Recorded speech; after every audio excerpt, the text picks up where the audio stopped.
Hey neighbors, Kevin here with etrailer, and today I'm going to be showing you how to install the Roadmaster rear anti-sway bar here on our 2023 Thor Challenger Class A motorhome. If you've ever driven a Class A motorhome, then you know sway comes standard with your package. It is going to be, because this is a giant rectangle, it's going to be pretty top heavy and it's going to have a lot of wind pressing against it, especially when you're out on the highway. So dealing with that sway is going to be a top priority so that you have a comfortable ride quality and so that you're not white knuckling and wearing yourself out and having all that driver fatigue just trying to make it to your campsite. An anti-sway bar typically is going to be required at the front, but it's not always the case at the rear, even though it probably should be, especially with these larger motorhomes. What a sway bar is going to do is essentially just be another cross member between your two frame rails, because the frame rails are separated with just a few cross members going between them. So as they start to kind of twist and bend from the body swaying back and forth, it's going to put a lot of pressure on the frame rails, and it's going to allow it to kind of veer a little bit more left or right and give you more sway. Whereas with that extra support between there with the anti-sway bar, it's going to help give you a much sturdier base, so that way you have a less potential for the vehicle to sway back and forth. Now there are a couple of other options that you can go with. Typically we want to start with the rear and front anti-sway bar. If you're still having issues, then adding in a steering stabilizer can also help deal with that, because it's going to help you track straight. It's going to prevent the wheel from starting to wobble on you and having you white knuckle there as you're up at the steering wheel. Along with that, you can also look into some jounce bumpers or some airbags, and what that does is it stiffens up your suspension so that there's less room for it to move side to side as well. But all that being said, I really recommend starting with the anti-sway bar. See how big of a difference that makes for you, because that's going to be the biggest portion here, to have that steel beam running between the two frame rails to give you the best outcome. So this kit is going to come with all the hardware that you need, but there are some specialty tools involved. We're using a torque wrench that goes pretty high, because this is a high torque rating, because you are going to have to unbolt your U-bolts that are going over the spring stack at the rear axle.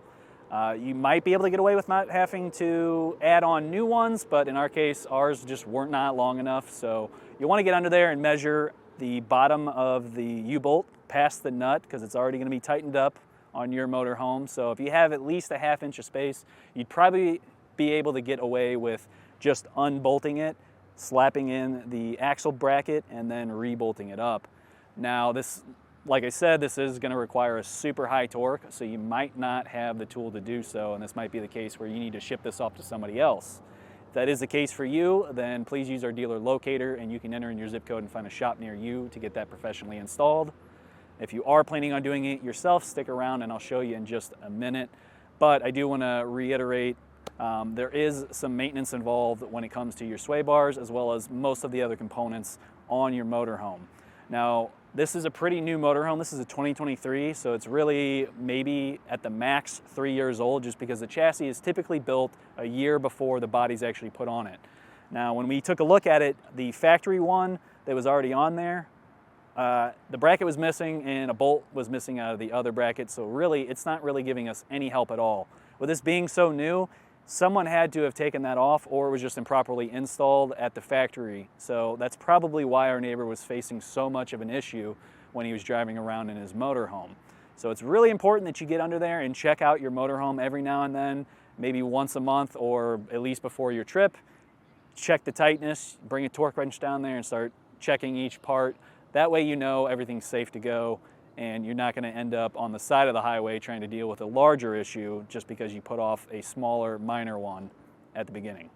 So starting off our install, we are going to be removing two factory bolts for this cross member that's right behind the rear axle here. So you can see here's the bottom two bolts, and these are the ones that we're going to pop out, because we're going to be putting in a bracket and then reinstalling those bolts through the cross member. Now, getting this much room in here is only going to be possible by lifting up from the frame and letting the suspension just kind of hang down, because otherwise your leaf springs are right in the way and it's going to completely block you from being able to get to those bolts with any kind of socket. Now, you can get under it and get on it with a wrench and kind of break it free, but you're kind of wasting your time, because the second that you go to put the bracket back up in there, the length of the bolt is the exact amount of space between the leaf spring pack and the frame. So there's really no way to get to this aside from lifting up by the frame like I was talking about. So from there, We're going to take a 21mm socket, and I'm going to be using an impact to get these out a little bit quicker. Once we get them out, we'll slot in our bracket. We'll put our impact back on, snug the bolts down a little bit, and then we'll come back with our torque wrench and torque it down. All right, on the inside of the frame rail, there were these retention nuts right here. So that cross tube, once this starts to spin, as you tighten it down, it's going to hit that little lever on the cross tube, and that's going to help prevent it from moving. So this is going to act almost the same as a weld nut, except for it's not welded in place. So with those out, we will slot this up against the outside of the frame rail. We'll have our hardware go through. Then on the inside, we can start to tighten this up a little bit by hand, but at a certain point, you're just not going to be able to get it to really go much more. And that's when we'll come back out. We'll go over the wheel, just like we did when we took it off, and we'll snug it down with the impact and then torque it as well over the wheel, just because that way you can get in there with the wrench and start cranking down on it. So now we are back under the vehicle. Typically I would lift the vehicle up by the wheels, but unfortunately with this frame they've welded on a L bracket right here that's holding up all the wiring as it goes down the frame, so that way it doesn't droop down and get caught up in the suspension. And unfortunately that blocks us from pulling out the U-bolts real easy. So I have to lift it by the frame so that way we can create a little bit more separation between the two so that I can wiggle and kind of maneuver out the U-bolts once we get them broke off here. So with a 1 5/16 inch socket, I'm going to take off each of these nuts here.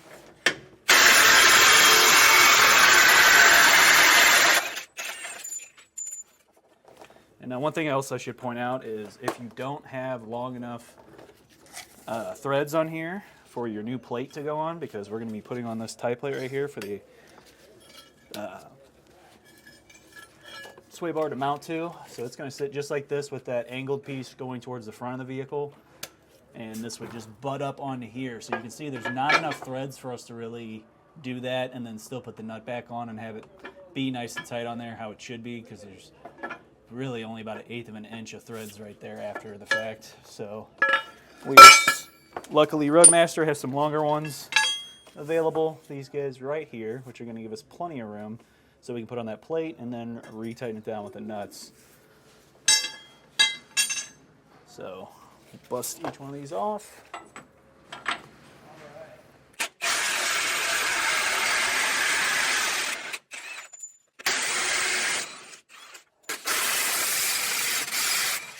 We can drop this plate right here. A little rusted up here, so you might want to take some penetrating oil and just kind of spray these down real good before you decide to take it off. Luckily I have an impact that is more than qualified to do the job, but if you're doing this at home with a wrench, you'll definitely want to soak these in some penetrating oil to help loosen it up a bit.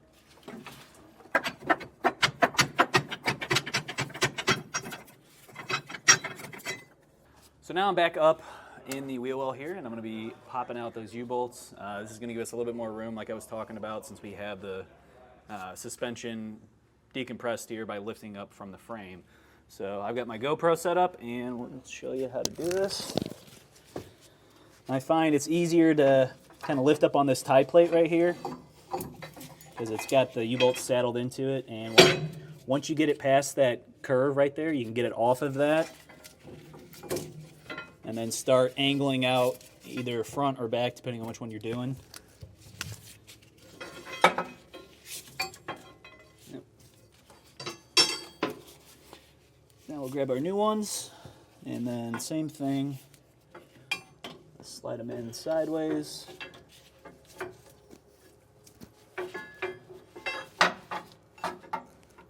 Now we are going to want to make sure that we're being careful of any brake lines that are in the way as well.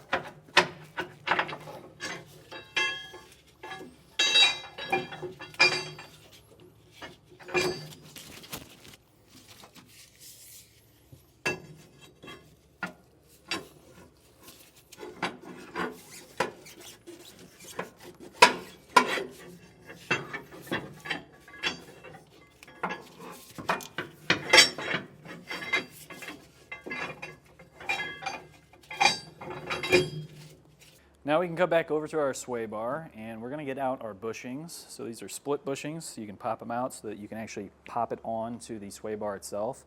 Now, I don't like to lube it up and then smear it back and forth. I don't want that all over the place. I only want it on the bushing. So I'm going to bring this over and kind of eyeball where these need to sit before I do actually put them on here, even though they say in the instructions, just pop it right on.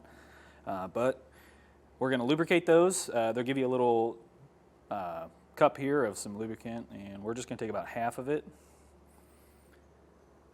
and use that in one of our bushings and then the other half for the other. We'll just smear that all around. This is going to be super messy, so I highly recommend wearing gloves. With the U-bolts in place, we're back under the motorhome, and we're going to be putting in our bracket right here.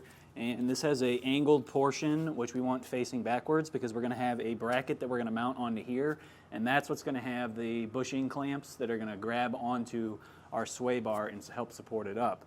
So we're going to get this in place, but we also need to get the bottom portion of our spring stack back in place too.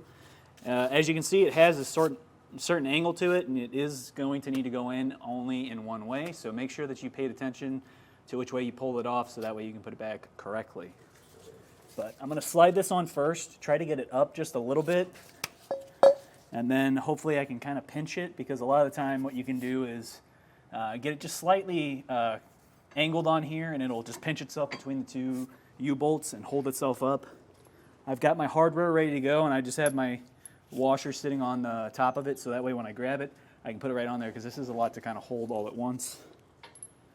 So if you do have a second set of hands, now is the time to use them. We'll slot that up. Now our plate.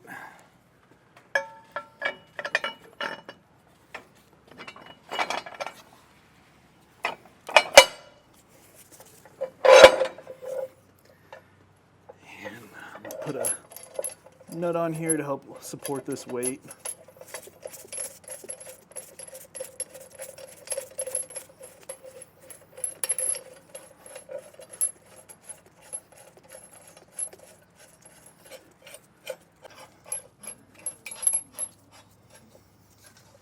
Just going to run these down with my impact on low, that way, or at least with this one, it has a setting, so if it starts to feel resistance, it'll stop.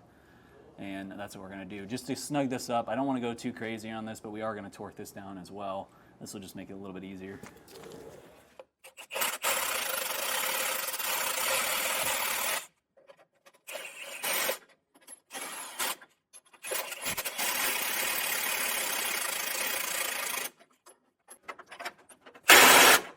Alright, so this is the torque wrench that I was talking about. This guy is not something you would find in a hardware store, most likely. This is something you're buying specifically from the tool manufacturer. This is something that you'd probably really only have if you are a mechanic and you're really using this a lot. Most mechanics probably are going to be using air tools anyway, not really going by this. So this is something where I'd probably pass it off to somebody else, maybe take this to a shop, have this portion done, and if you want to, you can continue on and do the rest, because adding on the brackets and mounting up the sway bar itself isn't too complicated from that part. But just getting this on here does take some tools that most people just aren't going to have, and it's not really worth spending the money on this large of a torque wrench if you're only going to use it once. So now when we're torquing this, we want to definitely use a crisscross pattern. So I'll start with this guy right here. I'll move across diagonally to this one, come over this one, and then back diagonally across over this, and we'll just keep working it around until everything's torqued down. So our next step is going to be mounting up the sway bar, and for that we're going to need our half-inch hardware. It's a bronze hardware. There's going to be a flat washer on the bolt itself. We'll run the bolt down through the bracket. So there's 4 holes right here. We're going to be using the front one at the front here, and then the front one on this side, which is actually pointing towards the back of the motorhome. So I'll drop that in now because that's how it's going to sit. We'll have a bracket, this guy right here, that B405. So this spacer is going to sit right in there with those 2 bolts. We'll have our housing for the bushings and what actually holds up the bar, and that's going to go on, and then we're going to have another flat washer and a nut as well. One other thing I did is I've thrown up some straps here just because I'm only one person. I can't hold the bar on both sides plus put all this hardware on at the same time. You might find it a little bit easier to do that as well. And all I've done is just run it up right through the U-bolts. So the U-bolts are holding it on right up above the plate here. That way it's pretty close to it, so I can have that help support it as I get it into place. Now on the sway bar itself, you'll always want to have the Roadmaster sticker pointing forward. In this case, our whole orientation is towards the back of the motorhome, so the sticker is going to need to face towards the back of the motorhome as well. So with that being said, I'm going to pop this up. Have this help support it for me. And this will also give us a better idea of where our bushing needs to go on, although pretty much needs to come all the way to that side right there. So I'm going to split this. You'll probably want to have a second pair of gloves, just because as you do that, you're going to get this lubricant all over you again. Now using a 3/4 inch socket and wrench, we are going to snug these down real quick.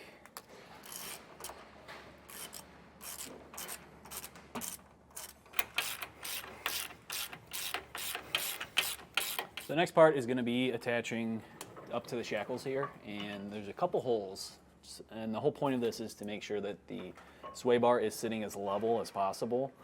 So I've already kind of played around with this a bit. We have 2 holes up on our bracket here, but when I put it up to the second one, it was just sitting way too high. Trying to push this up.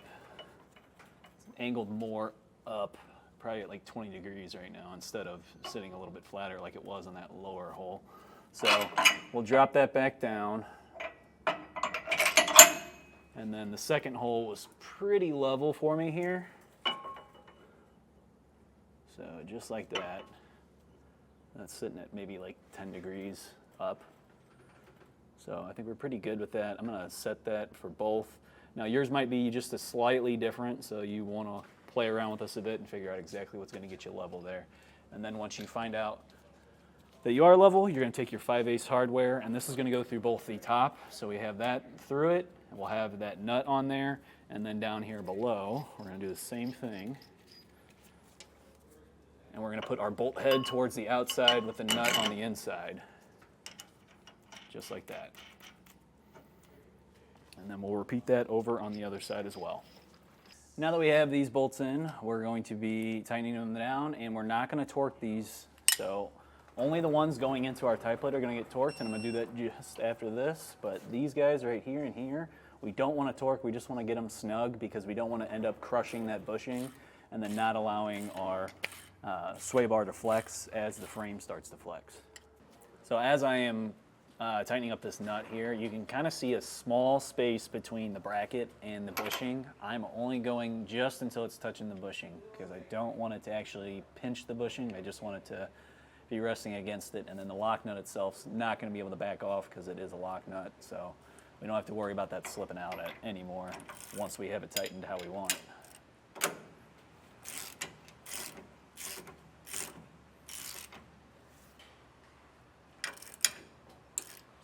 Right about there. I already got the top one tight. I just need to come back over to this side and snug it down just a bit more. I had to loosen it a bit just so I could adjust this up. So you might run into that issue as well if you didn't have both bolts in at first and start tightening stuff down like I did.